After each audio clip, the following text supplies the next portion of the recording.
Hello everyone, welcome to my channel. My name is Venkatesh. I am a DevOps engineer. This is a DevOps Pro Junction YouTube channel.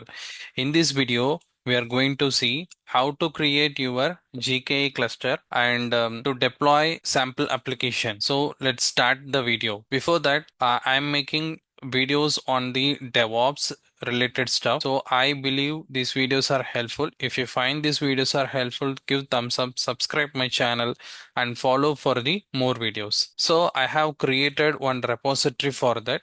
So this repository having the readme file will says to the creation of the standard mode. So first of all, in the GKE cluster, there are two types of mode for the cluster creation. One is the standard mode and another one is the autopilot mode.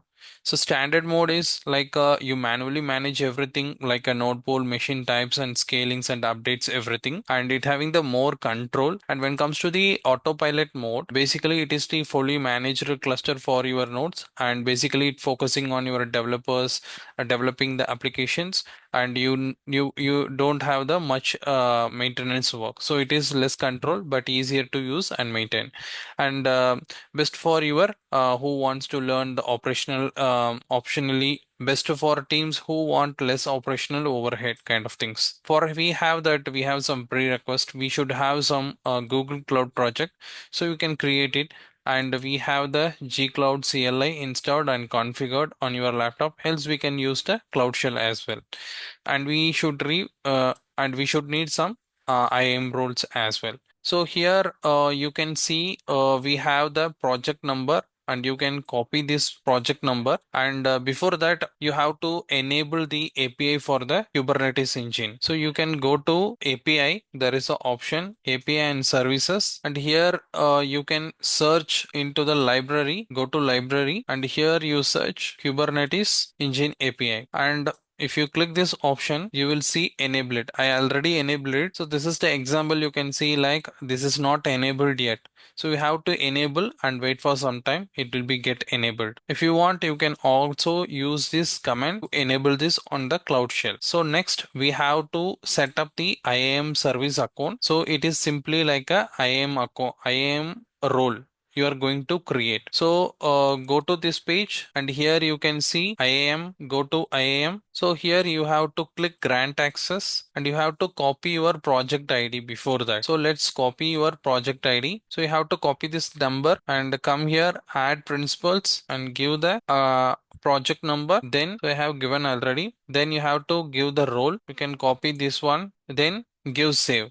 So once you given that, you will be get created like this. I already created this IAM service. So on step 3, we are going to create a cluster. Go to Kubernetes Engine, then cluster, and here you can see choose create, and here there are two modes as I said. One is autopilot, another one is a standard mode. We are going to explore standard. Configure, and here you can give the name. I'm giving the name. Then you have to choose the location type. There are two types. One is zonal, another one is a region. If you want to specific with the zonal specific, you can choose this option, and you can specify your zone details. And if you want to customize it as well, you can choose the customizing these options. If you go with the regional base, you can choose this. I'm using US Central one, and if you want to the default one, you can choose it. Basically by default it will choose 3 zones, and if you're going with the custom, you can choose any of the zones. Select at least 3. It will be the recommended one. Next you can see the release name. So in GKE, it will be updates will be get automatically will be updated. So if you are using the production grade GKE cluster, go with a regular one, which means it is the balanced future availability and released stability. If you have any new versions of the GKE cluster, it will be get updated those features based on the recommended one. And if you are going rapid, it will be as much as possible soon it will be get updated, and on stable it will be get updated for the stable features only. And if you don't want any upgrade, auto upgrade is if you don't want, then you can choose no channel. Next, fleet registration. If you want fleet manager, then you can choose this option, then you can enable it. If you don't want, disable. Next we are going to see node pool. So we are going to give some name for that. If you want, you can provide any node pool name, and basically you need to select the size here. So you can see here, if you are choosing 3, then we already choose the 3 availability zone. Then each zone will consist of 3 nodes, then it will be your 9 nodes. And if you're choosing 1, then it will be like a 3 nodes. So you have to check like this. If you are giving 1, then it will be call it as a 3. So if you are choosing 4 zones, then it will be 4. So this is how it will be work. And next, you have to enable the cluster auto scaler, and based on that, it will be do the min and max. And if you want to do some custom, you can choose it. If you want a standard VM, spot VM, like that, you can choose all options. And when it comes to the upgrade strategy, also you can choose blue, green, or short-lived node upgrade methods. Next, go to node, and here you can choose the image of your node. Basically, you can choose the container optimized OS with container. This is the default one. And if you want to choose Ubuntu, then you can choose it, or Windows, you can choose it here. Next, machine configuration. So it having general, compute optimized, memory, like that category. And the E2 is the default one. If you want, you can use this one. And if you are choosing the different one, the cost will be get differ here. I'm choosing E2, and you can choose the machine type here. If you want to choose the standard core, then it will be 1 to 2 virtual CPU and with 4 GB of memory. And if you are choosing the different, you can choose based on your requirement, you can go for this. These are all the standard one. And when it comes to the CPU platform, there is a called boot disk type. So if you want SSD, you can choose it, and the cost will be get increased. And if you want balanced on, you can choose it. And here is the standard one. And next, we are going to choose the disk size. If you want the memory of the node 100 GB, you can choose this one. Or if you want to reduce it, you can reduce. And if you want any encryption method, you can choose it here. Next, you can leave it as a default and go to security here, and here you will see in the drop down your service account details which we created on the before step. So you need to choose the service account details.